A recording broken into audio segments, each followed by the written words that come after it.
మనం చూసుకుంటే ప్రస్తుతం నంది అవార్డులు ఏదైతే నంది అవార్డులు కాకుండా చాంబర్లోనే కొత్త అవార్డులు ఇవ్వాలని చెప్పేసి కూడా డిస్కషన్ అయిందని కూడా వార్తలు వస్తున్నాయి కదా, మరి దాని గురించి మీరు ఏమంటారు? నేను జాయింట్ సెక్రటరీ ప్రొడ్యూసర్ కౌన్సిల్. అది కొంతమంది మాత్రమే వాళ్ళు డిస్కషన్ చేసుకుని వాళ్ళు అవార్డులు అని చెప్పారు, కమిటీకి చెప్పలేదు. వాళ్ళు మొత్తం మీటింగ్స్ పెట్టలేదు. యాక్చువల్గా ఫిబ్రవరి 18 ఎలక్షన్స్ పెట్టాలి, ఎలక్షన్స్ పెట్టలేదు. జూన్లో ఎలక్షన్స్ అంటున్నారు, వాళ్ళ అవార్డులు అంటున్నారు. వాళ్ళే డిసైడ్ చేసుకొని వాళ్ళ అవార్డులని 10 మంది ఏదో అనుకుంటున్నారు తప్ప ఇది పూర్తిగా ఎవరికి కూడా తెలియదు అవార్డ్స్కి. దాము గారికి ఏదో ఇంట్రెస్ట్ ఉంది, భరతభూషణ్ గారికి ఏదో ఇంట్రెస్ట్ ఉంది, ఒక 4-5 ఇంట్రెస్ట్ ఉండి పాపం ఆయన పరచూరు గోపాలకృష్ణ గారిని పెట్టారు. ఇవన్నీ ఎవరు అంటే అవార్డ్స్ అంటే ఎలా ఉన్నారంటే, ఒకప్పుడు మీకు అవార్డ్స్ అంటే నేను 19 నుంచి మీకు చెప్తాను. దాసరి నారాయణరావు గారు, ఒక కె విశ్వనాథ్ గారు, ఒక చీఫ్ మినిస్టర్ నంది అవార్డులు అంటే 90 మీకు మున్సిపల్ స్టేడియం విశాఖపట్నం చెప్తున్నా. ఇటు చీఫ్ మినిస్టర్ అప్పుడు జనార్దన్ రెడ్డి గారు, దాసరి నారాయణరావు గారు, ఇటు కె విశ్వనాథ్ గారు, రాఘవేంద్రరావు గారు, మొత్తం హీరోలు, చిరంజీవి గారు, బాలకృష్ణ గారు, అంటే అందరూ కలిపి వచ్చి ఒక పండగ, నంది అవార్డుల పండగ, అది ఉగాది పండగ. అంత హంగామా ఉండి ఆ రోజు ఒక పండగ దినంగా ఉండేది. అవార్డులు అంటే ఒక కమిటీ వేసేవారు, ఆ కమిటీలో ఎవరికి వస్తుందో ఉత్కంఠగా ఉండేది. అవార్డు నాకు రావాలి, ఇంత కష్టపడ్డా అనే సినిమాని అవార్డు వస్తుంటే డైరెక్ట్ మైక్లో వచ్చి మొత్తం అవార్డులన్నీ కొట్టుకెళ్ళిపోయాడు కె విశ్వనాథ్ గారు. ఆయన ఒకరోజు అన్నాడు, దాసనారాయణ గారు చెప్పారు, మేము ప్రతి సంవత్సరం వెయిటింగ్ చేస్తుంటాం ఒక్క అవార్డైనా మాకు వస్తుందని. ఆయన మొత్తం టోటల్ అవార్డులన్నీ కె విశ్వనాథ్ గారు ఈ అవార్డుల కోసమే పుట్టాడు, ఈయన అవార్డులో పట్టుకుని వెళ్ళిపోతుంటాడు, ఒక్కరోజు కూడా మాకు అవార్డు రాదు అని అన్నాడు.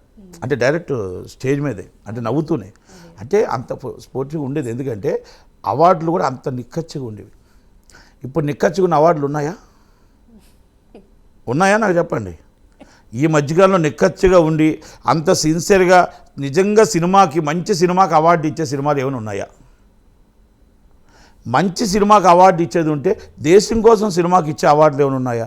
దేశం కోసం సేవ చేసే సినిమాకి అవార్డు ఉంటే గేమ్ చేంజర్కి ఇవ్వాలి. ఇప్పుడు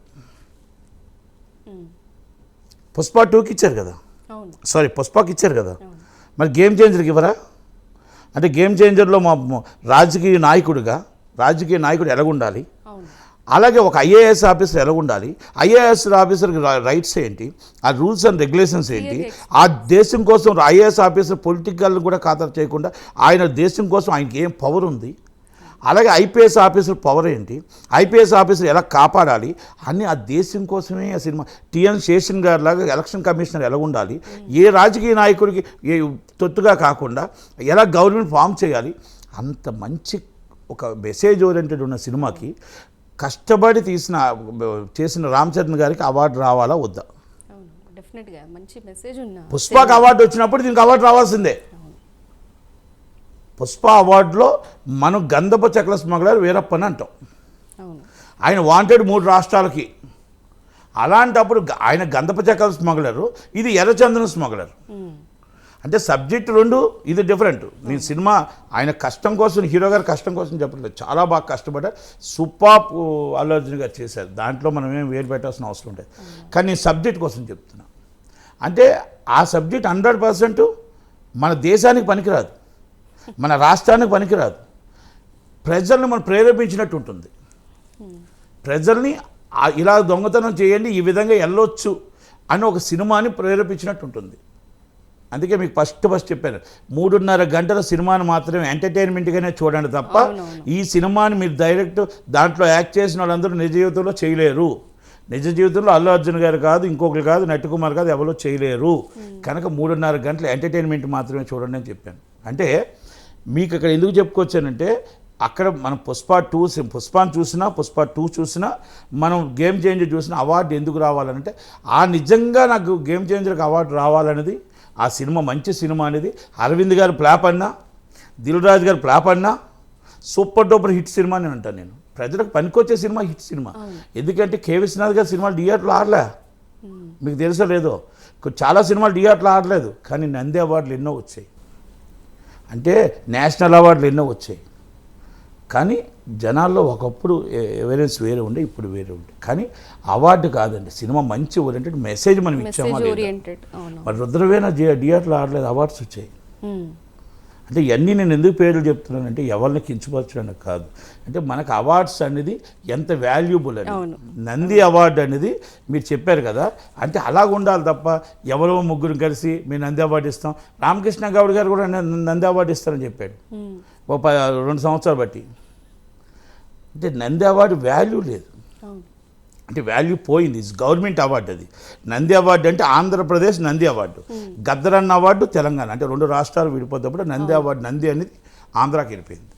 2018 దాకా చంద్రబాబు నాయుడు గారు ఇచ్చారు, అంటే 5 సంవత్సరాల కోసం. తర్వాత మనకు జగన్మోహన్ రెడ్డి గారు ఇవ్వలేదు. అసలు జగన్మోహన్ రెడ్డి గారు ఏమి ఇవ్వలేదు రండి, కానీ అవార్డుల కోసం పాపం మీద ఇంకా అవార్డులు ఇచ్చాడు. సారీ అవార్డులు ఇచ్చాడు. పోసాని కృష్ణమూర్తి గారు చైర్మన్ దానికి. తిట్లు ఎవరు ఎక్కువ తిడితే వాళ్ళకి అవార్డులు ఇచ్చాడు.